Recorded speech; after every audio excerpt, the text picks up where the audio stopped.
السلام علیکم، کیسے ہیں آپ سب؟ امید ہے کہ آپ سب خیریت سے ہوں گے۔ میں ہوں آپ لوگوں کا دوست اور بھائی عاشر۔ آج ایک اور سچی کہانی کے ساتھ اور سچے واقعے کے ساتھ حاضر ہوں۔ تو چلتے ہیں واقعے کی طرف۔ یہ واقعہ کراچی دو دریا فشنگ پوائنٹ کا ہے۔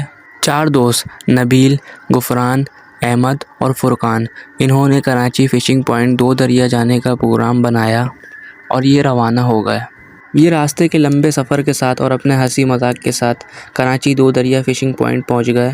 وہاں پر جا کر انہوں نے پکنک شروع کری اور فشنگ کرنا شروع کر دی۔ اب مغرب کا ٹائم قریب آتا جا رہا تھا۔ یہ فشنگ کرنے میں مشغول تھے اور ان کو مچھلی بھی لگ رہی تھی، تو انہوں نے سوچا کہ رات یہاں پر ٹھہرتے ہیں۔ اب مغرب کی اذانیں ہو گئی تھیں اور اندھیرا بھی ہو گیا تھا۔ دو دریا فشنگ پوائنٹ، وہاں پر بڑے بڑے پتھر پڑے ہوئے ہیں جس پر بیٹھ کر لوگ فشنگ کرتے ہیں۔ احمد اور غفران نے بولا، چلو ہم یہاں سے دوسرے والے پتھر پر جا کر بیٹھتے ہیں۔ احمد نیچے جا کر دوسرے والے پتھر پر بیٹھ کر اپنی ڈوری ڈال کر مچھلی پکڑنا شروع ہو گیا۔ غفران کو بھی احمد کو دیکھ کر شوق چڑھا اور غفران احمد سے بھی آگے جا کر نیچے والے پتھر پر بیٹھ کر فشنگ کرنا شروع ہو گیا۔ اب یہ چاروں بہت دور دور اور الگ الگ ہو گئے تھے۔ یہ فشنگ کرنے پہ اتنا مشغول تھے کہ انہیں خیال نہیں رہا کہ ہم ایک دوسرے سے کتنا دور ہیں۔ اب رات کے 12:30 بج چکے تھے اور 1 بجنے والا تھا۔ آس پاس ان کے علاوہ اس وقت کوئی بھی نہ تھا۔ اچانک غفران کو کسی آدمی کے رونے کی آواز آنے لگی۔ اس نے دیکھا کہ اس سے تھوڑا سا دور ایک آدمی کھڑا اس کو اشارہ کر رہا تھا۔ یہ آدمی کالے لباس میں تھا اور یہ اتنا تیز رو رہا تھا کہ اس کے رونے کی آواز غفران کو وہاں تک آ رہی تھی جہاں وہ کھڑا تھا۔ غفران نے سوچا یہ آدمی شاید کسی مصیبت میں ہو اور غفران اس کی طرف چل پڑا۔ یہ اس کی طرف پہنچا اور یہ آدمی دوسری طرف منہ کر کے رو رہا تھا۔ غفران نے اس کو پیچھے سے تھپتھپایا اور بولا، بھائی کیا ہوا، آپ کو کسی چیز کی ضرورت ہے؟ جس پر اس آدمی نے کوئی بھی رسپانس نہیں دیا اور اس نے پیچھے مڑ کر بھی نہیں دیکھا کہ میرے پیچھے کون کھڑا ہوا ہے۔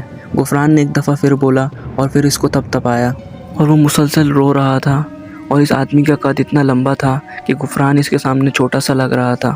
وہ آدمی ایک دم پیچھے مڑا اور اس آدمی نے اپنے ہاتھ سے غفران کو دھکا دیا اور غفران دور پتھر کے پاس جا کر گرا اور پتھر پر گرنے کی وجہ سے غفران کے کمر پر بھی چوٹ لگ گئی تھی۔ غفران نے اس آدمی کی طرف دیکھا۔ اس کا لمبا قد اور سیاہ رنگ اور خوفناک چہرہ، اس کے چہرے سے عجیب سی ایک وحشت آ رہی تھی اور یہ عجیب سی آواز میں غفران کو کچھ کہہ رہا تھا۔ یہ آواز بہت عجیب تھی جس پر غفران سمجھ چکا تھا کہ یہ واقعی کوئی جنات یا غیر مرئی مخلوق ہے۔ غفران اٹھا اور چلاتے چلاتے زور سے اپنے دوستوں کی طرف بھاگا۔